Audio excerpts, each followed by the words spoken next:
Many times people confuse the goal and the process.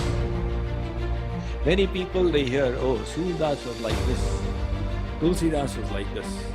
Let me become like this from tomorrow. Tomorrow I should have no bad habits. Tomorrow I should have no evil thoughts. Tomorrow I should be a saint. And then they try and they don't become. Then they get disappointed. Oh, too difficult, I can't do it. But the problem is that this was the goal.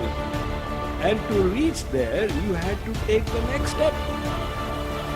It is by a single step that the journey starts. There is the story of Chandragupta. You know, when Chandragupta's kingdom was snatched away. So he was running here and there, and he reached a hut of a villager. She did not know that he is our king. So she offered khichdi. Now the khichdi was hot. And when she put it, he put his hand and got burnt. Oof. She said, you are as stupid as our king. You should have eaten the khichdi from the edge. It would have been of edible temperature. Now you are attacking the whole khichdi together. Similarly, he is trying to grab the entire kingdom back. He is unsuccessful. Instead, he should take a little bit at a time and he will succeed. And that clicked in Chandragupta's head and he succeeded in getting his kingdom back. So, there is great wisdom in the power of incremental progress. You think, how can I take the next step? So many people come, Swamiji, this is so difficult, I can never do it. Just forget about that. You can take the next step, right? You think about that.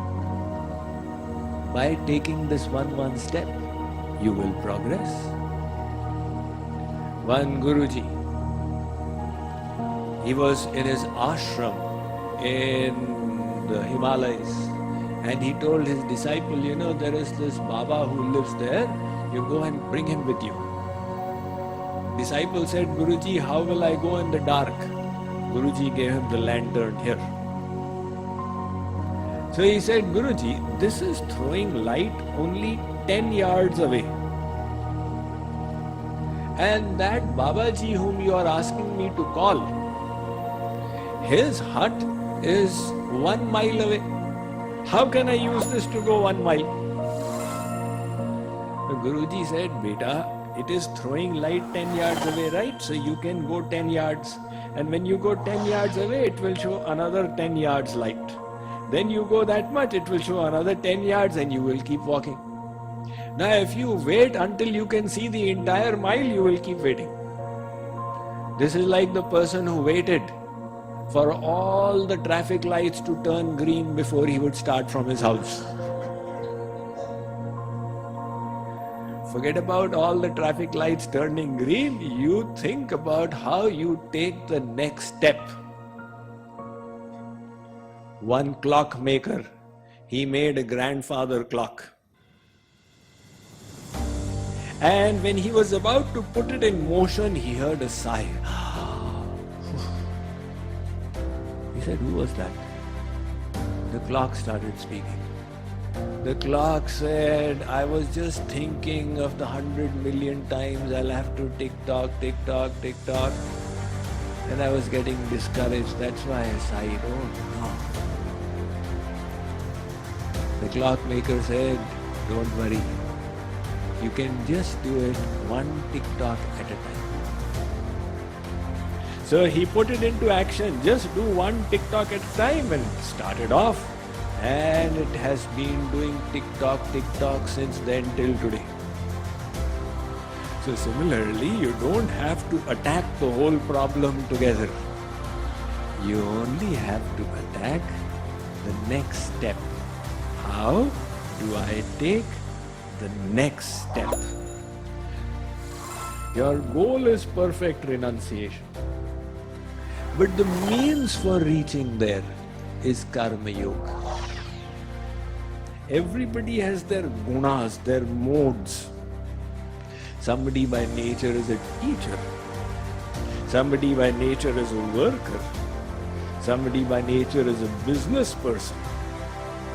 Now you say, okay, you don't work according to your nature. You go and live in the ashram. That person will feel suffocated. After living for 10 days, he'll do an about turn. And instead, Sri Krishna gives a more practicable solution. He says, keep working in accordance with your modes, Arjun. You are a warrior, that is your nature. Now, if you artificially become a sannyasi, you will feel suffocated. Instead, you be a warrior and take your mind to God. One woman went to Ramakrishna Paramahans. She said, I wish to go and live in Vrindavan. Ramakrishna Paramahans said, that is all very well. But your mind is attached to your child who is living in Kolkata. You will live in Vrindavan and you will do chintan of your child. So you will mentally not be in Vrindavan, you will be in Kolkata.